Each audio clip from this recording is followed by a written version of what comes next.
Dans la bibliographie, il y a des heures, enfin, c'est 6 heures ou 10 heures, en fait, c'est toi qui présentais ça. Il y a des durées d'humectation qu'on pense connaître, parce qu'on découvre des choses. Sur le Blackrot, il y a beaucoup de choses à découvrir encore.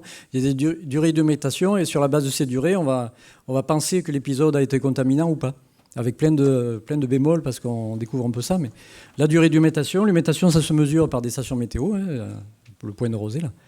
Et donc ça on sait faire pour d'autres maladies, notamment le mildiou. Après, pour le Blackrot, on ne connaît pas vraiment la durée. On sait la mesurer, mais on ne sait pas laquelle est contaminante ou pas. Mais déjà, si on positionne bien les traitements par rapport aux pluies contaminatrices, sans tenir compte de l'humectation, on a quand même des stratégies qui peuvent être très efficaces. Parce qu'effectivement, tenir compte de l'humectation dans les stratégies de traitement, ça risque d'être compliqué. Après, donc pour protéger avant les pluies contaminatrices et renouveler régulièrement les traitements, on a eu je n'ai pas présenté des résultats d'enquête qu'on a faites récemment. On a eu des très bonnes, certains vignerons ont eu de très bonnes efficacités en se calant par rapport aux pluies uniquement. Alors en bio, ce que disait Caroline, c'est la difficulté, c'est des longs épisodes de pluie, comme on a eu un peu au mois de juin, où le produit bio est lessivé, et il faudrait intervenir durant l'épisode, durant la succession d'épisodes pluvieux.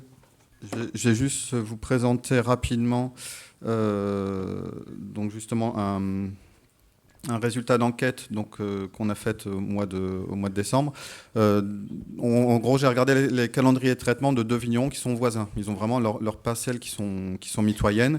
Donc en bleu, les épisodes, les pluies. Donc on voit, on retrouve les mêmes pluies, hein, que dans ce qu'a présenté Eric. Donc mi-avril, premier épisode contaminateur. Deuxième fin avril, le 29, donc on est monté à 80 mm. Et puis les pluies de mi-juin qui ont fait de contamination sur grappe. Juste pour comparer les deux calendriers de traitement, donc on a en jaune donc les losanges, c'est les quantités de soufre qui ont été utilisées par le vigneron A, on va l'appeler comme ça. Donc il a bien positionné ces traitements avant le premier épisode contaminateur, qui les a renouvelés juste avant le second, et qui a tenu des cadences très régulières tout au long du mois de mai, qui a positionné un traitement juste avant l'épisode du mois de juin. Donc ça, donc en jaune, on a les doses de soufre, qu'il a utilisées. Donc on était autour de 5-6 kg de soufre. En bleu, c'est le cuivre. Alors j'ai multiplié par 10 les doses pour que ce soit bien à l'échelle. Donc il utilise des doses de cuivre autour de 400 à 600 grammes. Donc ça, c'est pour le premier vigneron. Le second vigneron, donc avec les triangles, donc lui, il a commencé plus tard ses traitements. Il est sur des doses de soufre à peu près comparables, mais il a commencé notamment les deux premiers épisodes contaminateurs, il ne les a pas protégés. Et en termes de doses de cuivre, il était au début à peu près comparable. Après, il a un peu baissé les bras, on va dire. Et juste en termes donc les différences, hein, entre les deux stratégies, c'est le début de protection qui est plus tardif chez le deuxième vigneron.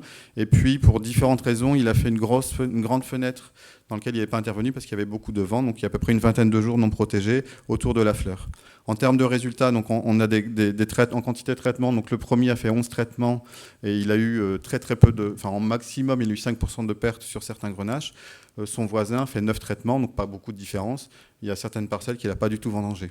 Donc vous voyez, je rejoins Eric par rapport au surcoût. Je pense que le vigneron A dépensé plus de produits et ça lui a coûté plus cher. Mais en termes d'efficacité, c'est le jour et la nuit. Alors juste peut-être pour un peu il y a un sujet qui circule là depuis quelques semaines sur l'efficacité du vinaigre sur le Blackrot. Donc ça, c'est Cyril Cassarini de la Chambre du Gard qui a fait un peu de biblio ancienne et qui s'est aperçu qu'il y avait des vieux essais qui montraient que l'acide acétique était efficace au laboratoire contre le Blackrot, pardon. Et il se trouve que le vigneron A, historiquement, il a toujours ajouté du vinaigre dans son pulvé.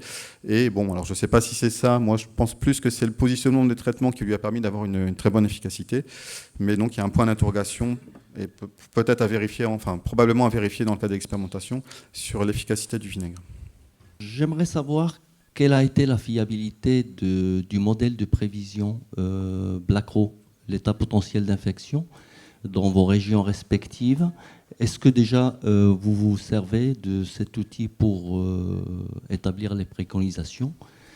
Et après, quelles sont les éventuelles adaptations à faire pour ne pas se faire surprendre, comme cette année, par le Black Crow, même si c'est une maladie qui n'est pas systématiquement dangereuse tous les ans. On l'a pas testé, on va l'essayer en 2016. Et a priori, il n'a pas une super réputation, ce modèle, hein. Il n'est pas très... Voilà, il n'a pas été validé, il n'est pas très performant. Nous, on va le tester sur 3 stations parce qu'il faut bien essayer de voir comment il fonctionne. Mais vous corrigerez autour, mais a priori, aucune région l'utilise et on est content, hein. On manque probablement de travail sur ce modèle, de mise au point, etc. Donc, voilà, je ne sais pas, tu peux compléter ou... Il semblerait que l'IFV du Sud-Ouest l'ait utilisé avec, d'après les résultats obtenus, des prévisions relativement intéressantes sur les contaminations primaires. Après, sur la suite, je ne sais pas. Donc, ils ont quand même pu positionner les traitements de façon assez fiable avec ce modèle. Mais on manque de recul, hein, puisque, comme le dit Eric, c'est un modèle qui est relativement peu utilisé et donc à travailler probablement.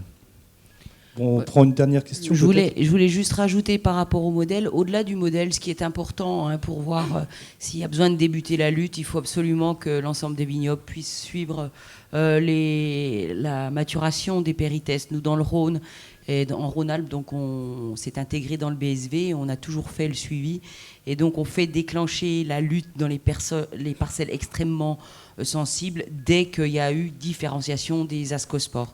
Donc je pense qu'il y a le modèle, bien entendu, pour voir au cours de la saison et détecter les épisodes contaminants, hein, voilà. Mais il y a aussi le suivi des péritestes et de leur maturité. Ça, c'est un outil essentiel dans la réussite contre le black rot. Par rapport aux causes, un élément défavorable, est-ce que les gelées d'hiver, parce que depuis pas mal d'années, ça fait 3-4 ans qu'on n'a pas vraiment de gelée. Il y a 1 jour, 2 jours de gelée, et ça, c'est général sur pas mal de vignobles de France, hein. Donc, est-ce que ces gelées sont défavorables pour la maladie? Ensuite, vous avez parlé, donc c'est Caroline Leroux, je pense, de la contamination sur grappe et directe. Donc, nous, on a observé, surtout sur feuilles, donc les coups de fusil, hein, et après, malheureusement, c'est arrivé sur grappe. Ensuite, au niveau de la lutte, il est certain que le soufre, on vous avait montré l'efficacité du soufre, des traitements, au niveau des doses, parce qu'il faut bien s'entendre. Les essais ont été faits à 6 kilos. Après, vous avez parlé de 8 kilos. Et Eric, lui, a parlé de 12 kilos. Donc, est-ce que vous pouvez clarifier donc, ces traitements de soufre, savoir comment on peut les utiliser? Merci. Par rapport à la conservation du black rot, en fait, il y a eu des gros... Peu importe l'état de... peu importe les températures l'hiver, parce qu'il semblerait que même après 56 et les gros hivers froids de 56, il y a eu d'énormes contaminations de black rot derrière. Donc trop froid, très très froid, visiblement ça ne le fait pas disparaître. Hein, voilà. Et donc les printemps doux et humides peut-être favorisent la maturation des momies présentes. Pour ce qui concerne du soufre, nous, on est sur 8 kilos de spécialité commerciale dans l'essai. Enfin, dans l'essai. Les collègues, vous êtes sur... il semblerait quand même qu'il y a quelque chose qui se passe. 8, ça semble la dose optimum.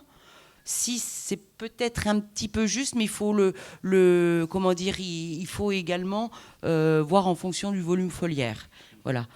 Est-ce qu'il y a besoin d'aller jusqu'à 12,5 ? Je ne suis pas sûre. On n'aura pas le temps, effectivement, de trop détailler. On pourra en discuter en off à côté. Après, ça dépend bien évidemment beaucoup de la qualité de pulvérisation, du mode d'application.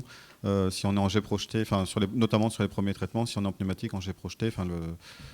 On n'a pas le temps de détailler plus, mais c'est pour ça qu'on donne des fourchettes sur les doses de produits. C'est par rapport aussi pour tenir compte de la variabilité de la qualité de pulvée au vignoble.